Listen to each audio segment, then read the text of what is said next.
Recording started. So what we see is that part of the outline is a wall of stones that is close to each other. It's a regular wall. It's a low wall. Probably was the same height, maybe a bit higher, during the time that it was built. Now what we see here is an ancient flooring that was built again by the Israelites. Everything is from the same period of time. This whole thing was built at the same time. And that's where we were standing at the beginning. Exactly, that's where we were standing. And the belief is that this is also the entrance, the formal entrance into the footprint formation, and obviously into the procession road.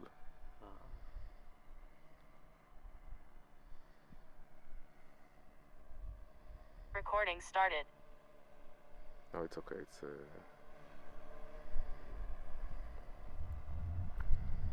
now you see that the road is a procession road that people can proceed on. People can actually walk on in circles. Would they have gone around in circles like in commemoration of what happened at Jericho or something? Either that or circling was something that they learned either in Egypt or in the desert from God, from Mount Sinai. We can't really know, but there was some sort of a. Is it too white?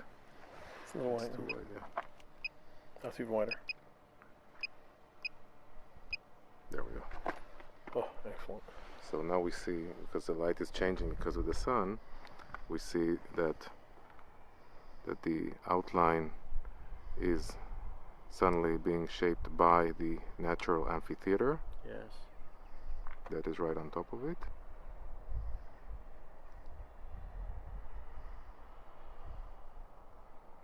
And that the procession road looks like another floor, like it is on the other side. You need to be an archaeologist to be done.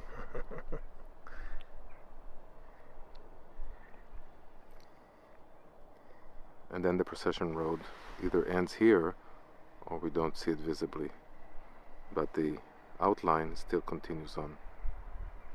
It looks like there is. It might have been covered, eroded, or maybe. The amazing thing again is that this is such an ancient thing, yet it wasn't. It's untouched, and that's why we see it.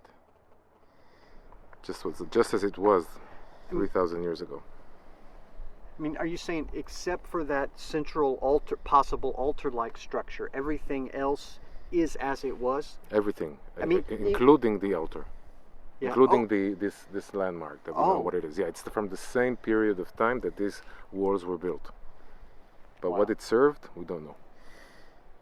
Bob, I think, is asking what we can see over right in front of us are rocks that are going straight into, like, for about 4 or 5 meters Can until. you show us here?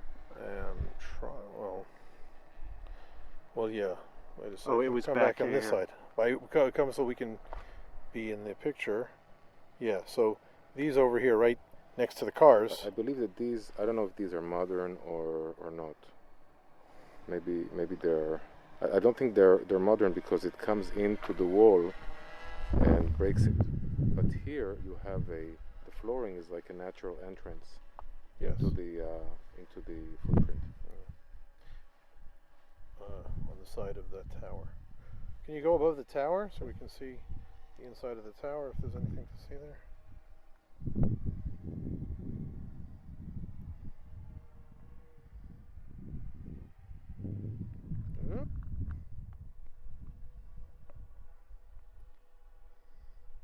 Very nice. Make a wish and drop a penny. Is that Jacob's stone? So this tower is it very old? No, this was probably built in the last 2 years. Okay.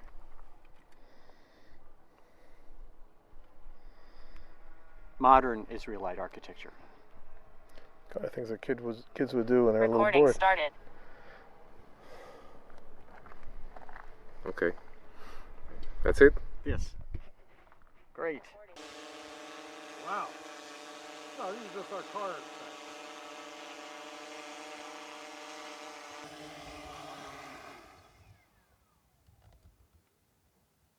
Now that the sun is setting, we can actually see the sun reflecting on the cities on the other side of the Jordan River in what is today Jordan. We see the city of Salt with the sun reflecting from the houses there. And as we turn northward, we can see the city of Ajlun, which is also, by the way, preserves the name Eglon, who was the Moabite king in the time of the judges. Oh, he was the one that was stabbed in the stomach. Right, Eglon, Ajlun. So we know that this is Moab. These are the mountains of Moab. So, Aaron, this has been so exciting to see these footprints live. You've got some products regarding footprints and some other things. Tell us about what you have for sale. Okay, would love to. Judea and Samaria are uncharted territory. Tourists, unfortunately, don't visit Judea and Samaria, even though it's safe to visit, and I've brought thousands of tourists into Judea and Samaria from North America, from Europe. So what we're trying to do is we're trying to show Judea and Samaria, show the archaeological sites, the biblical sites of the heartland. When you think about it, the Bible, 90% of the Bible happened in Judea and Samaria. That's where all the stories happened. It didn't happen in Tel Aviv or in Haifa. It happened in Bethel, Shiloh, and these places. And so what we did is we started a series of Bible teachings in the actual places where the biblical stories happened. The first teaching is a teaching about the site of Jacob's dream of the ladder in Bethel. We actually tour a site that is thought to be the place where Jacob dreamed the dream of the ladder, and we speak about the connection between that story and other biblical stories that usually we read unconnected to each other. Suddenly they come together and they're connected, and it really brings a new light to the biblical story. And then the next teaching that we did is about the footprints. We spoke about the 6 footprints. It's a full half-hour teaching that goes through the archaeological findings and the meaning, the possible meaning of these footprint formations, these footprint structures in the Bible and in archaeology. And the third teaching that we did is about ancient Shiloh, that talks about this very, very important site. It was actually the capital of the Kingdom of Israel for almost 400 years, where Samuel was brought up. But the actual topic of this DVD is a mysterious feast that we don't know of in the Bible. It's called the Forgotten Feast, and I'm not going to tell you what it is. You need to purchase the DVD, the teaching. But I would say that there are 2 things that are common to all these teachings. One, they all visit sites that the tabernacle was in. They all visit sites where the Ark of the Covenant was. And I think this is very emotional, because even here in this footprint, if the tabernacle was here and the Ark of the Covenant was here, this is a very important place. This is like a spiritual place. Yes. And so it's common to all of the teachings. And the second thing that I think that's very important is that every teaching also speaks about the importance of that site, the importance of the biblical story that happened in that site to our lives today. And I believe that actually is the most important thing about these teachings. And I hope to do more teachings. We are actually preparing for a teaching about Joshua's altar, which is, I think, the most important archaeological discovery of the 20th century. But that's for the future. And right now, the Hidden Israel series is available for purchase, so you can click on the link right here on the screen, and I'm sure you will enjoy it. It's a way to bring Israel to your living room. So I invite you to watch these videos, these DVDs. And if people come to Israel, would they ever have any chance of meeting you? Well, everybody is invited to contact me. I have a tour agency that organizes tours to Judea and Samaria specifically. I believe that this is a wrongdoing, that people are not visiting the sites in Judea and Samaria, so I'm trying to fix that. And they're some of the best preserved sites. Right, because they were untouched.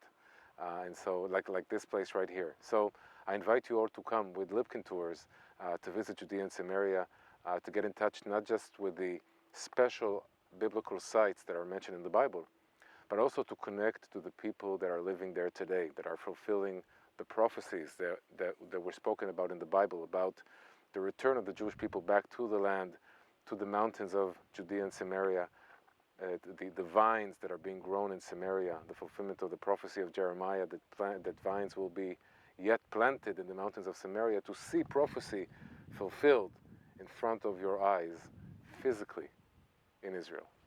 Amazing. Thank you so much, Aaron. We have enjoyed this site so much. Please check out his products and contact his tour company as well. You won't regret it. Thanks so much. Thank you. להיות תמכו